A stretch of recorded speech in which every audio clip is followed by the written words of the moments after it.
আমি 10 মিনিট ঢাকা দিয়ে আমি রেখে দিয়েছিলাম। দেখো কীরমভাবে ডিমটা ফুলে উঠেছে, দেখতেই পাচ্ছ।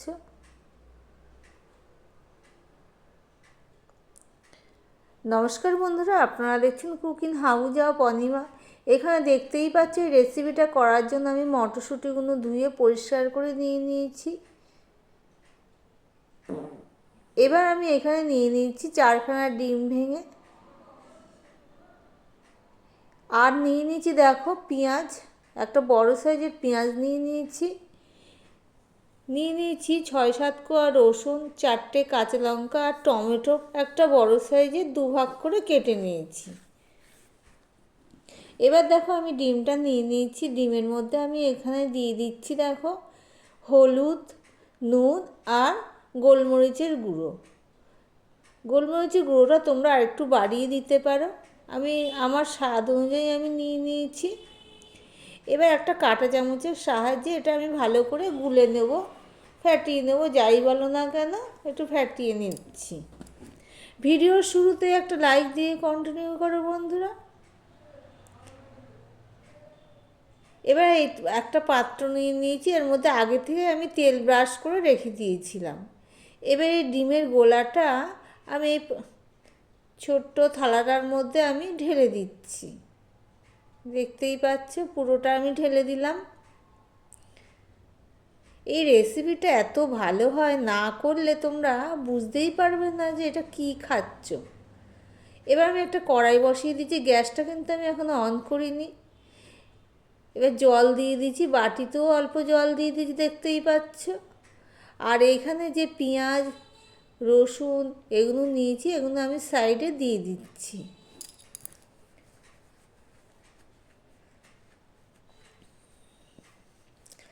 সম্পূর্ণটা দিয়ে দিলাম। আর মাঝখানে যে জলের বাটিটা রয়েছে ওর মধ্যে আমি দিয়ে দিচ্ছি মটরশুঁটিগুলো।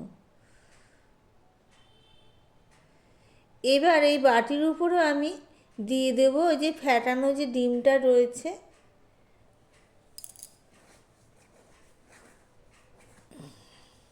একটু সেট করে নিচ্ছি, কেননা তাহলে ওটা বসাতে হবে তো ফ্যাটানো ডিমের পাত্রটা, সেই জন্য। পরিষ্কারই আছে নিষ্পর্শনটা, তবু একটু হাতে মুছে নিলাম আর কি। দিয়ে আমি ঢাকা দিয়ে দেবো। এবার গ্যাসটা অন করে আমি 10 মিনিটের মতন রান্না করে নেব।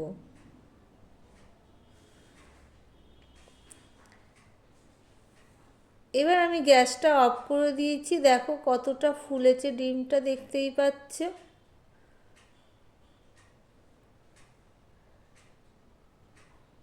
এবার ঠান্ডা হওয়া পর্যন্ত ওয়েট করব। এবার ঠান্ডা হয়ে গেছে, এবার আমি এক এক করে সবগুলো তুলে নেব।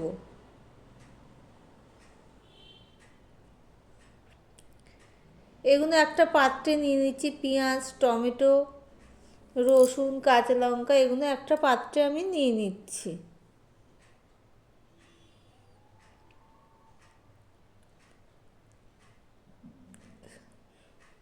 টমেটোর উপরে যে পাতলা খোসাটা আছে সেটা আমি ফেলে দেব। এবার মিক্সিং বোল নিয়ে নিয়েছি। এবার এগুলোকে আমি সব এক এক করে দিয়ে দিচ্ছি মিক্সিং বোলের মধ্যে।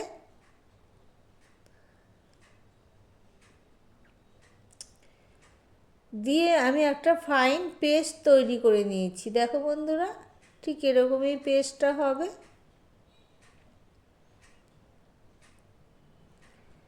এবার যে ডিমটা ভাপানো ডিমটা রয়েছে,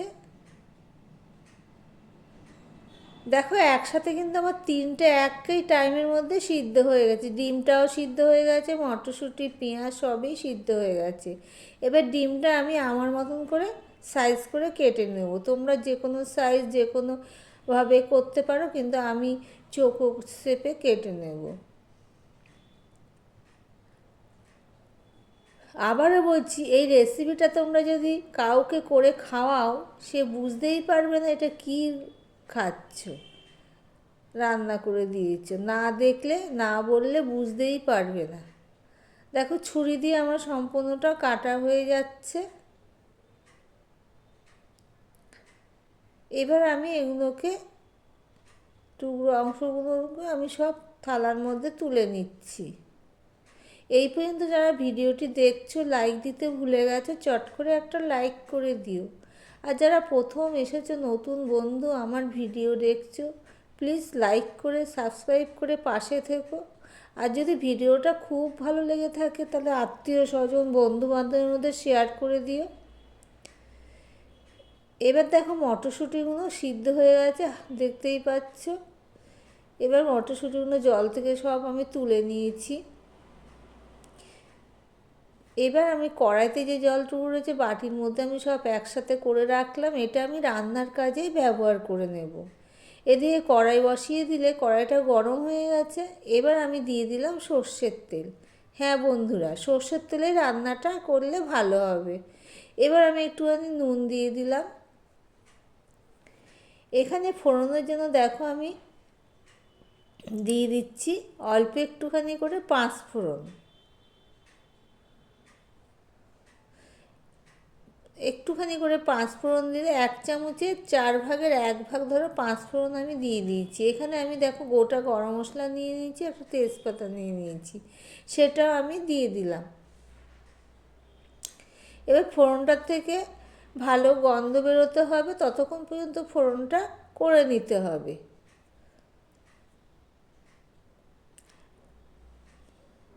ফোড়নটাতে ভালো গন্ধ বেরোলে আমি এখানে আদা পেস্ট দিয়ে দিলাম।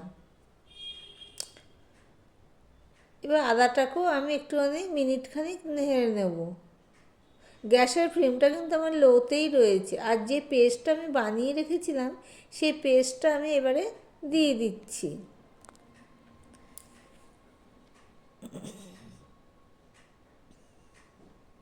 এবার এই পেস্টটা না বন্ধুরা ভালো করে ভাজতে হবে। এই পেস্টটা যদি ভালো করে ভাজা যায় তাহলে স্বাদটাও খুব ভালো হবে। ওই জন্য পেস্টটাকে ভালো করে তেলের মধ্যে ভেজে দিতে হবে। তোমরা চাইলে যারা তেল পছন্দ করো আর একটুখানি করে তেল দিয়ে দিতে পারো। এবার আমি দিয়ে দিচ্ছি একটুখানি 1 চামচের মতন চিনি। এই মিষ্টিটা দিতেই লাগবে স্বাদের ব্যালেন্সের জন্য। এবার চিনিটা গলা পর্যন্ত ওয়েট করব। দেখো পেঁয়াজ যে বাটাটা পেস্টটা সেটা দেখো ভাজা হয়ে গেছে, কড়ার গায়ে থেকে উঠে যাচ্ছে। আবারও বলছি ভালো করে এটা ভেজে নেবে, তবেই তরকারিটার স্বাদ হবে।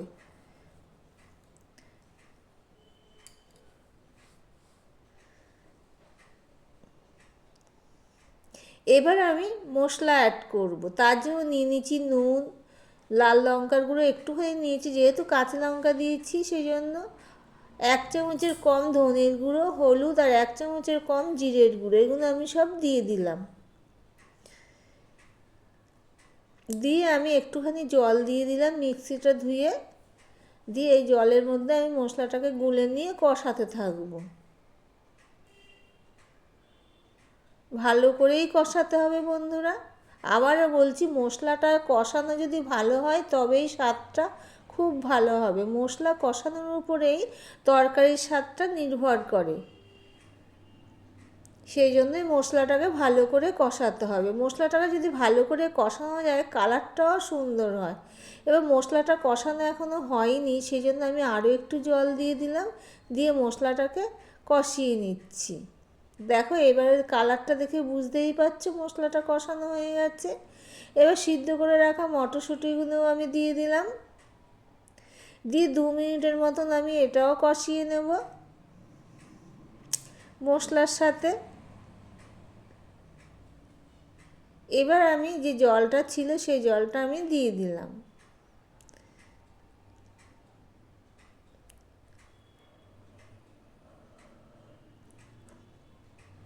দিয়ে সম্পূর্ণ ভালো করে মিশিয়ে নিয়ে আমি ফুটিয়ে নেব। 2 মিনিটের মতন ফুটিয়ে নেওয়ার পরে আমি ডিমগুলো দিয়ে দিলাম। আবারও বলছি এই রান্নাটা যদি কাউকে করে খাওয়াও সে বুঝতেই পারবে না এটা মটর পনির না ডিম পনির, মটর পনির না ডিম মটর, বুঝতেই পারবে না। দেখো বন্ধুরা দেখতে কতটা সুন্দর হয়েছে। এবার তোমরা বলো তো এটা ডিম পনির না মটর দিয়ে পনির দিয়ে করা হচ্ছে। না ডিম দিয়ে পনির করা হচ্ছে। এবার আমার নুনটা কম হয়েছে, তাই স্বাদ অনুযায়ী একটু নুন দিয়ে দিলাম। দেখো কালারটা কতটা সুন্দর হয়েছে। গুঁড়ো লঙ্কা কিন্তু সেরকম দিইনি, তাতে দেখো কালারটা এতটা ফাইন হয়েছে। যদি এখানে কাশ্মীরি লঙ্কার গুঁড়ো দিতাম আরও ভালো লাগতো দেখতে। এবার আমি ধনেপাতা দিয়ে দিচ্ছি।